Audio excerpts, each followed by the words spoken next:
Ancient Chinese mythology describes the universe as beginning in chaos. But from this chaos, qi, or material energy, evolved out of it, essentially becoming the basic building blocks of all existence. But, according to some philosophers, those blocks were only able to evolve because this primordial qi was able to organize itself. While these types of qi oppose each other in nature, that opposition is what led to the manifestation of matter and form, and that dichotomy and its many cycles of change can be observed in nature in nearly all its forms. This is the principle of the philosophy of yin and yang. Yin, the black in the symbol, represents passivity and introspection, the cold in the night, emotions, matter, and the unconscious. Yang, the white in the symbol, represents activity and passion, the warm in the day, logic, energy, and awareness. They are opposite forces that are interconnected with each other, so much so that the main idea of the philosophy behind yin and yang is that one quality cannot exist without the other. Light cannot exist without shadow, hot cannot exist without cold, day cannot exist without night, etc. It's a simple yet incredibly expansive philosophical examination of how the world works. And this principle is also present in the actions of humans. The ideal state of being is one of balance, ensuring one quality you have does not overtake the other. Within each and every one of us lies conflicting forces. Yin and yang, light and dark, good and evil. This is best illustrated by those dots in the symbol. Yang is at the core of yin, and yin is at the core of yang, because no matter how you divide the symbol, one will always have some part of the other. That is true balance. Or at least that's my rudimentary explanation of the concept. I'm neither Chinese nor Taoist. I'm a stupid white American, so my explanation will always be shallow compared to those who have been immersed in the philosophy. But the idea of a natural balance through opposing forces is one of the oldest ideas in the history of human thought. From Heraclitus of Ephesus's unity of opposites to the Hegelian dialectic, there has always been arguments throughout human history that contradiction is what pushes the universe forward. And these ideas are fundamental in understanding today's film.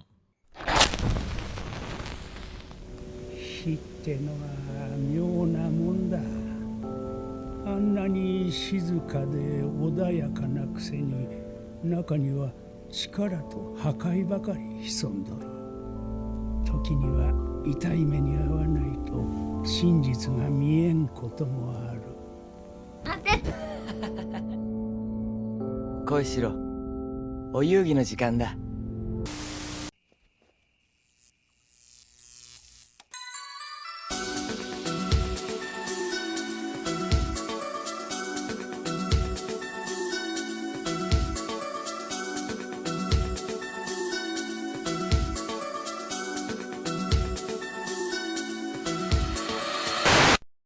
京都ビデオこ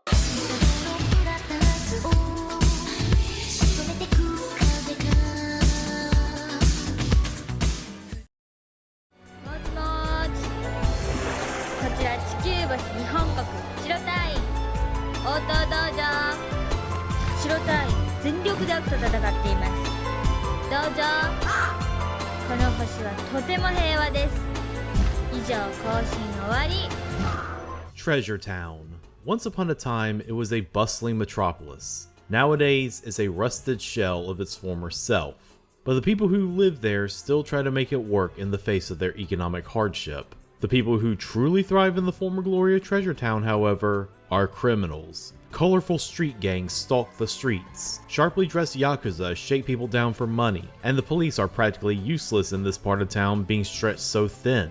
But if there's one group that neither side of the law wants to incur the wrath of, it's the cats. にゃー猫だこいつらが猫だもん Despite being labeled a gang, the cats only consist of a pair of orphan street kids. KYOTO, the older one, is a tough take-no-shit renegade who is always scrapping for a fight. He is also someone who is fully aware of the bad hand of cards he was dealt with in life and is willing to violently defend what little he has by any means necessary. ここは俺の町だ。俺の町と来たよ。恐れ入ったね。Shiro, the younger one, meanwhile, is the complete opposite of his friend KYOTO. He is the embodiment of innocence, childlike and fun-loving. Shiro sees the world through the rainbow of his overactive imagination, almost to the point that he doesn't seem to be living in the same plane of reality as KYOTO and other people.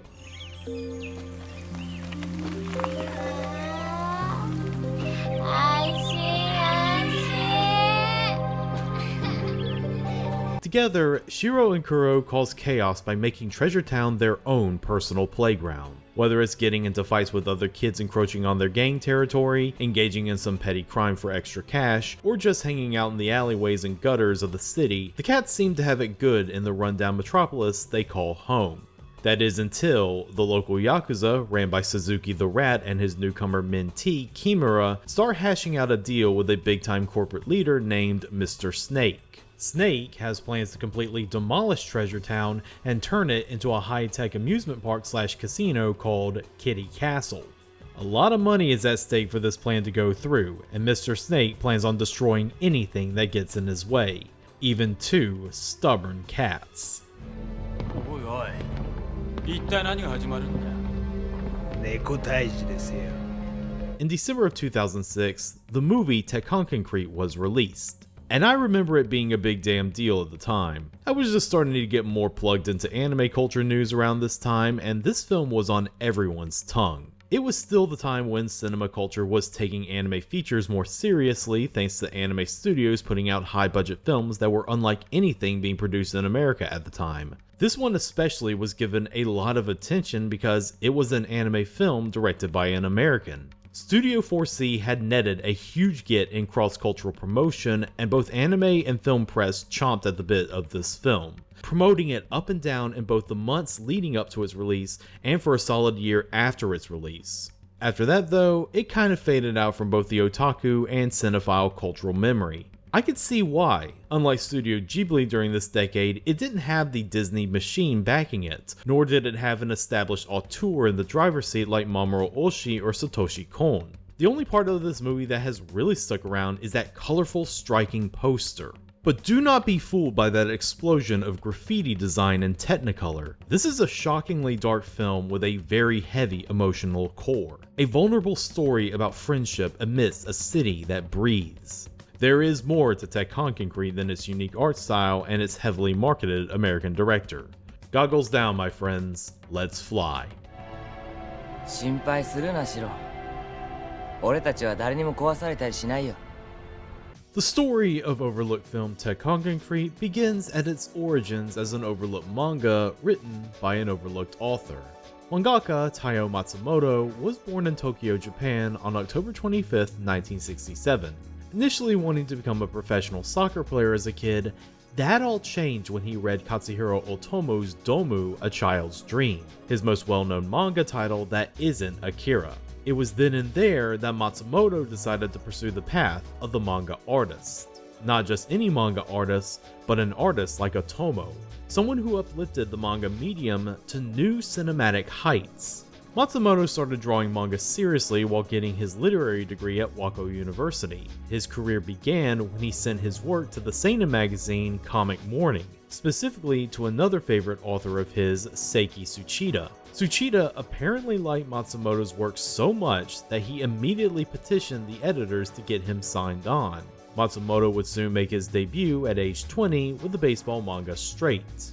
Unfortunately, Straight was not a success, it being cancelled after just 2 volumes. It was also around this time that Matsumoto was becoming acutely aware that his abilities were not up to snuff compared to other morning contemporaries. And this was especially bad for him since he had dropped out of university to pursue manga full-time by this point. Luckily, Taiyō Matsumoto found a lifeboat in the form of Shogakukan, who transferred him to their big comic Spirit magazine, and it was there where he found more consistent work and better opportunities to improve himself.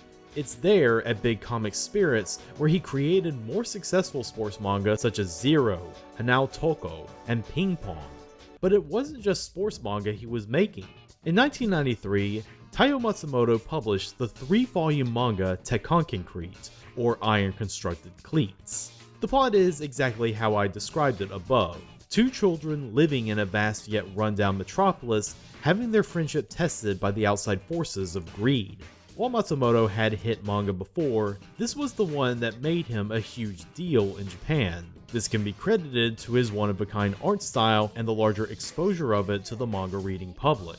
It's similar to Katsuhiro Otomo's style in how it emphasizes gritty maximalism. But while Otomo's maximalism is exceptionally detailed, Matsumoto is far more stylized and off-kilter. When Matsumoto was still at university, he took a year abroad in France where one of his assignments was to cover the famous Dakar Rally.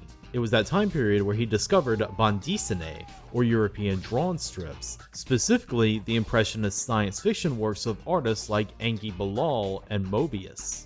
Those influences are key to understanding Matsumoto's non-traditional style, which resembled graffiti, but still had that cinematic quality to it. And lucky for him, Matsumoto's style really did speak to a lot of trendy fashions and looks in Japan in the early to mid-90s. It was the timeless tale of childhood friendship wrapped in the aesthetics of pan-global street culture. Certainly didn't hurt that hip-hop fashion was beginning to take off in Japan around that same time. Tekkonkinkreet the manga was a rousing success, and such big success can usually mean an anime is coming around the corner. To properly adapt the manga of Tekkonkinkreet, a movie was always going to be the best avenue. While TV anime was breaking new ground in storytelling in the 90s, they weren't getting that experimental in terms of design work just yet. Film, meanwhile, had no such qualms, and even in the deepest part of Japan's lost decade, there were still visionary projects being released. That is what a potential Tekkonkinkreet film adaptation would need: a visionary. And it would find said visionary somewhere in Los Angeles, California. The story itself of these 2 kids and kind of struggling for something to hold on to, and also their internal crises, that really touched me, and I did cry when I read it. Born on February 2nd, 1968, Michael Arias was the son of acclaimed Chicano writer and former People magazine correspondent Ron Arias and of university professor and IBM software specialist Dr. Joan Arias. Michael had a privileged upbringing, being a student of the prestigious Webb School of California and attending Wesleyan University in Connecticut to pursue a path in linguistics just like his mother. However, 2 years into his major, he decided to drop out and pursue a career in music. But considering the music scene in Connecticut at the time was only early Moby, Arias moved back to Los Angeles and abandoned music for a career in film. That proved to be a more fruitful path for him. Arias' film career began, like most do, with an unpaid internship he got through a family friend. The company he landed at was noted visual effects company DreamQuest Images. There, Arias got hands-on experience as a camera assistant on the motion control stage, and was soon working full-time on films like The Abyss and Total Recall. After 2 years at DreamQuest, Arias returned to complete his college studies at NYU's music technology program.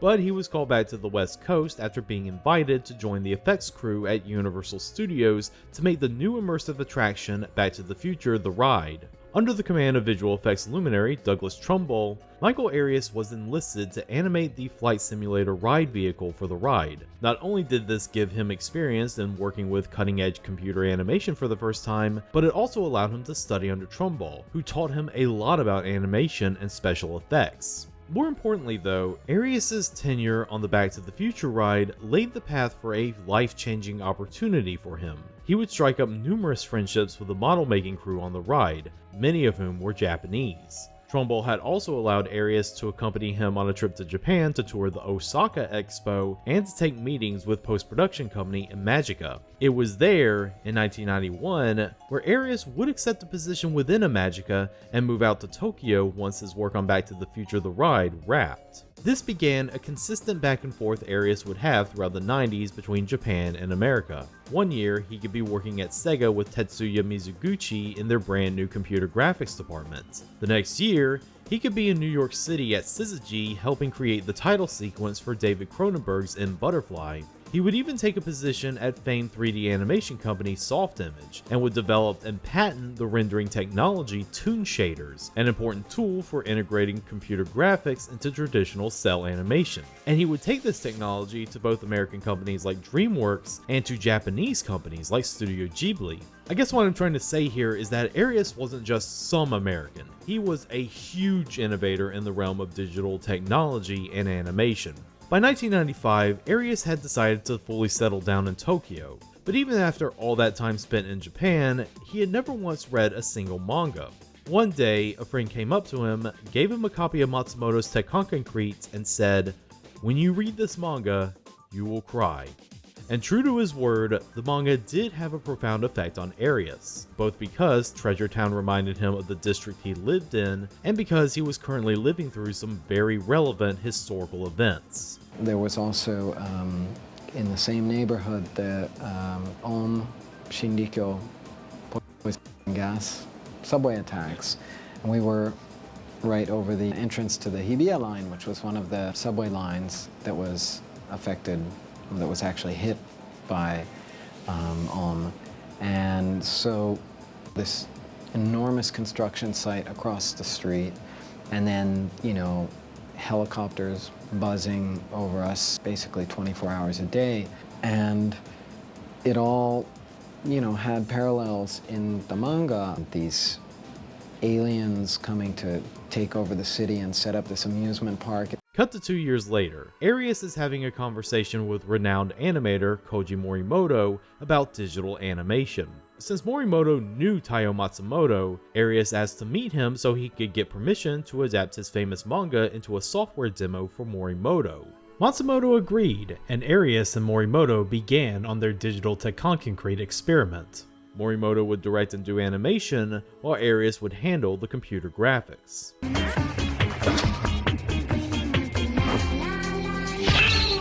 What began as a simple demo soon grew into a full-blown 4-minute pilot film. A film that got lots of attention within the industry and even won an award. It was also more on-the-job training for Arias. Morimoto became another mentor to him, walking him through the process of boarding and directing an anime. Alas, the pilot film could not find a studio willing to pick it up, and the project was ultimately abandoned due to Morimoto wanting to move on to other projects. Arias would then spend the next couple of years helping the Wachowskis produce the Animatrix. He was their main liaison between them and the Japanese studios they wanted for their project. But it was during this period where Arias came into contact with Studio 4C, the studio behind the shorts The Second Renaissance, Kid Story, Beyond, and A Detective Story. It was also where Koji Morimoto landed being director for the aforementioned Beyond. By this time, it was 2003, and Michael Arias found himself once again drawn to making a Tekkonkinkreet movie. Only this time, he came armed with a full English language screenplay penned by screenwriter friend Anthony Weintraub. This, along with Morimoto both encouraging him and vouching for him, is what allowed Arias to pitch his Tekkonkinkreet film to Studio 4C.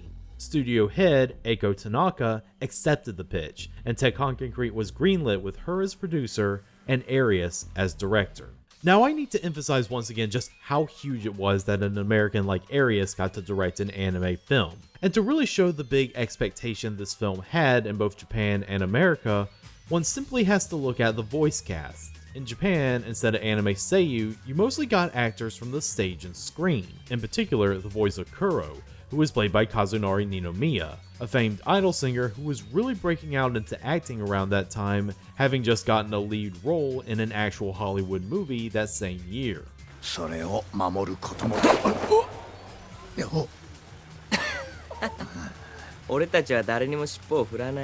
And on the English side, you had big-time career voice actors in the role, a cast list that includes, but is not limited to, Maurice LaMarche, Tom Kenny, Dwight Schultz, John DiMaggio, and Scott Menville as Kuro, who really knows how to play disgruntled staff-wielding super kids. Come on, what you got, White? Whoa, my mistake. No, you're kicking my ass. Ah, please stop. So once again, the American Michael Arias wasn't just some hired gun plucked off the streets. This was a passion project that he had been trying to get made for almost a decade. So now we gotta sit down and look past the marketing of 20 years ago and see what he and the rest of Studio 4C did to bring this adaptation to life. When Arias conceived this film, the goal animation-wise was to harness the same energy that Matsumoto brought to his original story. The movie had to capture the streetwise, undomesticated style that made the original feel achingly human. One area they did this successfully was through the character designs of animation director Shojiro Nishimi. He had just come off of Masami Yuasa's surreal experimental dramedy Mind Game, which employed a disparate range of visual styles. Nishimi brought some of that abstract energy to Tekkonkinkreet. He created these character designs that were defined by their raw, sketchy line work that made them look more like preliminary outlines for human beings instead of human beings. And yet, when you see them in motion, they feel incredibly human. The designs allow them to move in more fluid ways than they would have if they were given more realistic details, and that fluidity has tangible weight behind each action taken. That is thanks to animators like Shinji Hashimoto and Yasuhiro Ire.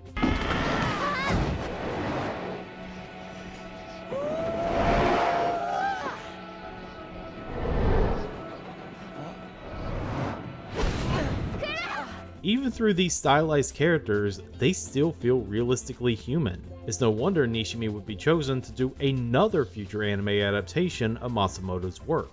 Realism through stylization is just but one layer of Tekkonkinkreet's design work. Keeping up with the surrealism of Nishimi's direction, there is also the dream and imagination sequences in the film, which are these primitive yet lushly animated watercolor sequences conceived by Shinya Ohira.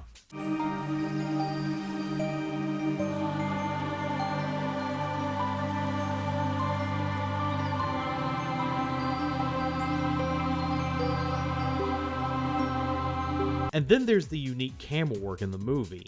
In his director's notes, Michael Arias said that it would be a disservice to the original story to just use tried and true animation techniques, and he wanted to bring his own influence to the work. Drawing from similar urban-based stories like City of God and the films of Wong Kar-wai, Arias wanted the boarding of the film to feel like it was shot with a handheld camera. Using the digital techniques he helped pioneer, this style of camera work would not only make the film and its setting feel more three-dimensional, but it would allow scenes to have brighter lighting and dark shadows to better illustrate the rough edges of living life on the streets. The camera work even changes with the characters we are focused on.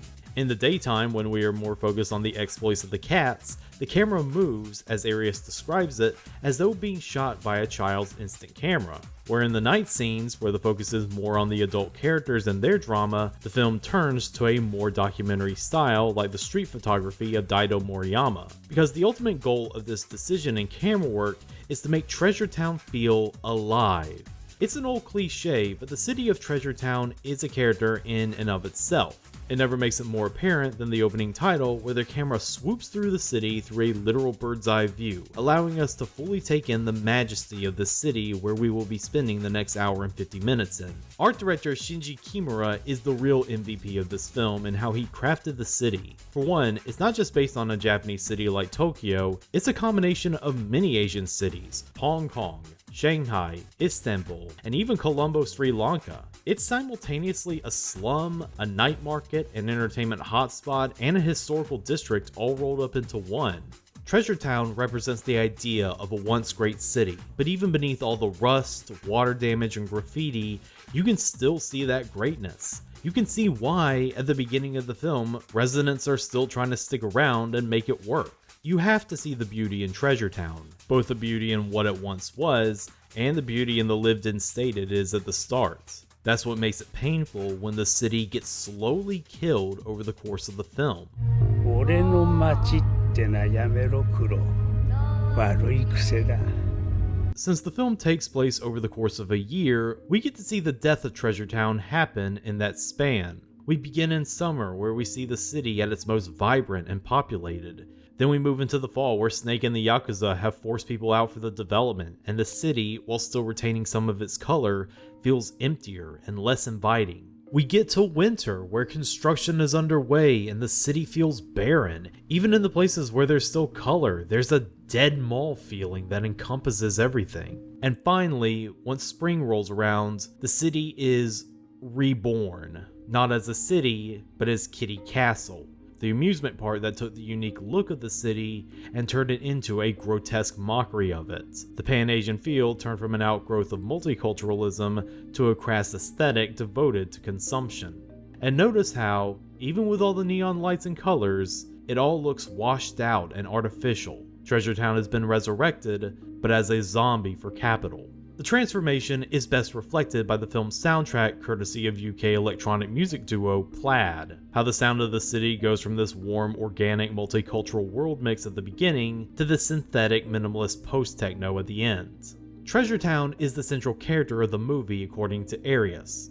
It is not, however, the protagonist. That position goes to the people who live within its concrete labyrinth. Michael Arias, in his notes, said that the big motif that exists throughout the story of Tekkonkinkreet is contrast. Every character and the decision they make in the film is formed by the connection they have with another and how that person is the complete opposite. The most visible example of this theme in action are the protagonists Kuro and Shiro. I mean, it's in their names. Kuro and Shiro are the complete opposites of each other in almost every way. Kuro is a cynical realist, while Shiro is a naive optimist. Shiro is nurturing and kind to others, while Kuro is self-centered out of survivalism. Even their wardrobe choices reflect their contrast. Kuro dresses in dark colors, and his fashion choices are more practical and hyper-masculine. Shiro, meanwhile, loves bright colors and cute things, and overall has a more feminine wardrobe, giving him a far more androgynous look. Arias said that Kuro and Shiro represents two sides of the psyche, and even comparing them to Vishnu, the Preserver, and Shiva, the Destroyer. But just like those two deities, Kuro and Shiro's relationship is one built on symbiosis. One cannot exist without the other. Shiro needs Kuro's protection to survive in the city, while Kuro needs Shiro for companionship. And going back to those principles of yin and yang, there's a little bit of Kuro that lurks within Shiro, just like how there's a little bit of Shiro that lurks within Kuro. Despite his cynicism, Kuro is very nurturing to Shiro, just like any good big brother. ずっと胸のところがね、嫌な感じなのね。シロ。安心安心。And whenever Kuro's in danger, Shiro is just as capable of committing great acts of violence in the name of saving his friend, despite, or maybe because of, his innocence. 燃えちゃえばいいんだ、みんな。燃えちゃえばいいんだ。But the main thrust of the drama that happens in Kuro and Shiro's relationship throughout this film is thus: what happens when you tear these two apart? おかえりしろ。ただいま。 Throughout the fall section of the film, Snake has hired 3 superpowered humanoids to hunt down the cats and get rid of them by any means necessary, since, by this point, they are among the last remaining stragglers in Treasure Town. And while they managed to kill one of these guys, it was after a long, arduous fight that the 2 of them barely make it out alive. So when another one of them shows up, it happens when Shiro is alone and separated from Kuro, and it ends very badly for him. 知らないリンゴだ。リンゴの木。ダメだ。ね。The fall section of the film ends with Shiro being taken into protective custody by the police, Kuro allowing them to do so, and while he believes that it is for Shiro's own safety, Kuro is in complete denial about that fact. He believes that protecting his friend is holding him back, and that protecting the city is a job that he and only he can do alone. お前のそういう寝言がいちいちムカつくんだよ。俺はもっと強い相棒を探す。ふざけんじゃねえよてめえ！ When we see them in the winter chapter, Shiro has become consumed by his own imaginative mania, drawing pictures obsessively in the safe room the police gave him, and Kuro has become a long-haired feral beast, lashing out at anyone or anything that crosses him the wrong way. This drastic change in personality is symbolized by a demon that lurks within him. the Minotaur. 俺が連れてってやるさい。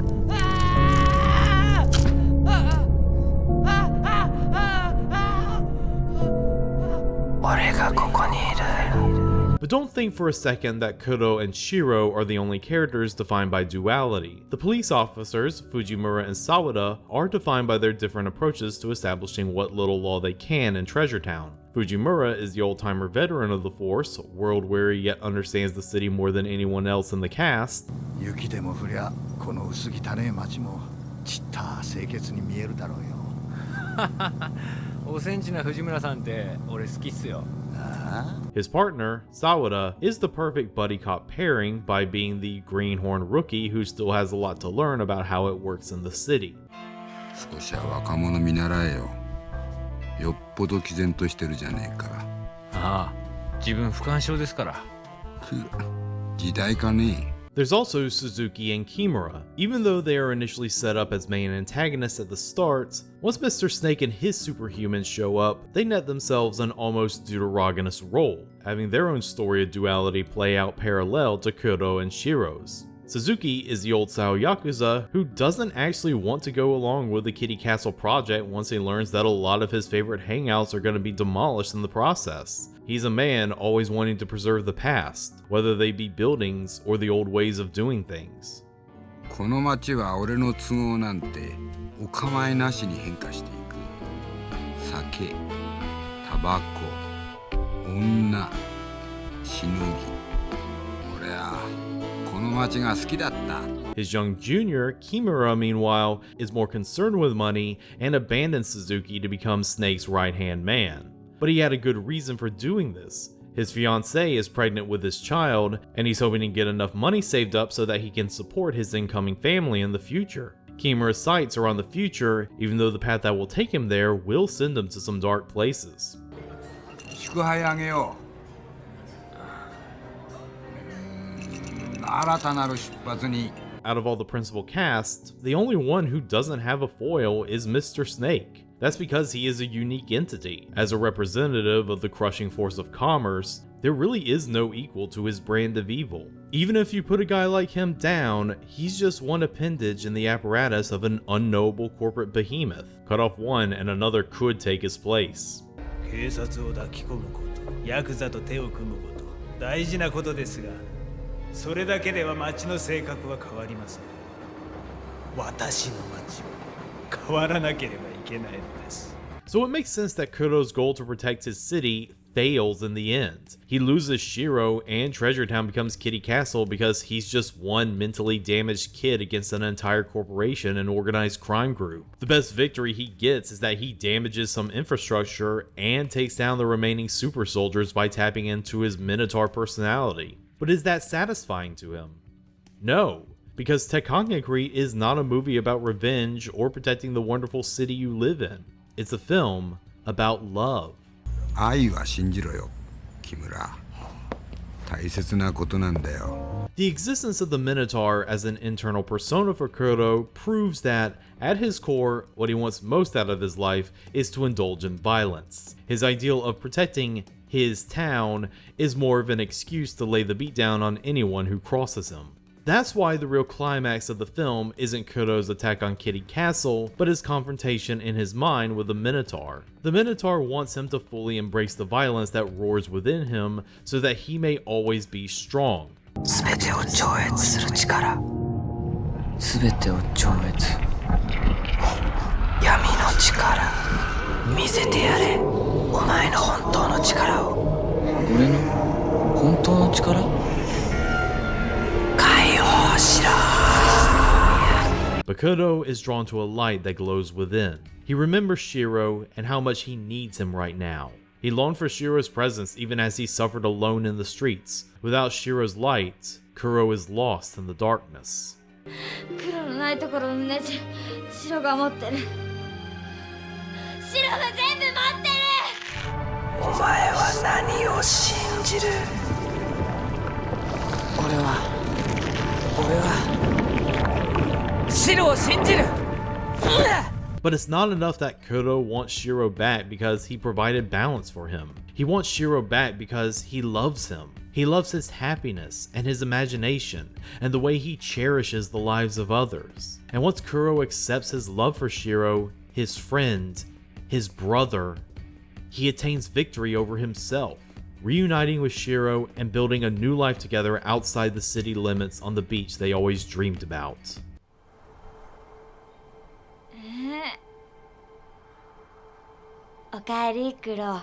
Tekkonkinkreet is a great movie. Is it perfect? Not really. Arias does want to indulge in Studio 4C's budget to its fullest, and that causes a lot of scenes to go on longer than they actually need to. It makes for a movie that's beautiful to look at, but kind of flabby where it counts. But Arias does get the meaning of Matsumoto's original story and brings it to life in a way that heightens the emotions of an already emotional story about love and friendship. Tekkonkinkreet will be turning 20 this year, and it looks to be celebrating that milestone in style. G-Kids have picked up the license and are about to release a brand new 4K remaster of it. After being out of print for God knows how long, this is the shot in the arm a movie like this needs. Maybe it's just what we need today. An urban hangout drama between two friends who learn the most important lesson anyone can learn. In the end, all you need is love.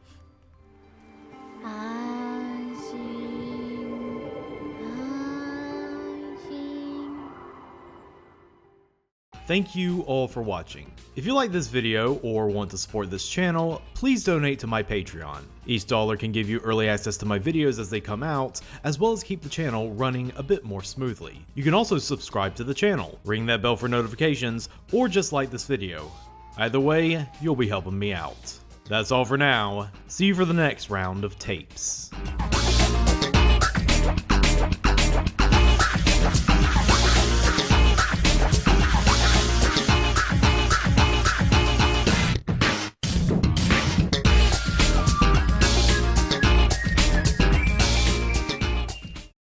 Maybe he's actually crazy enough to be the Minotaur, huh?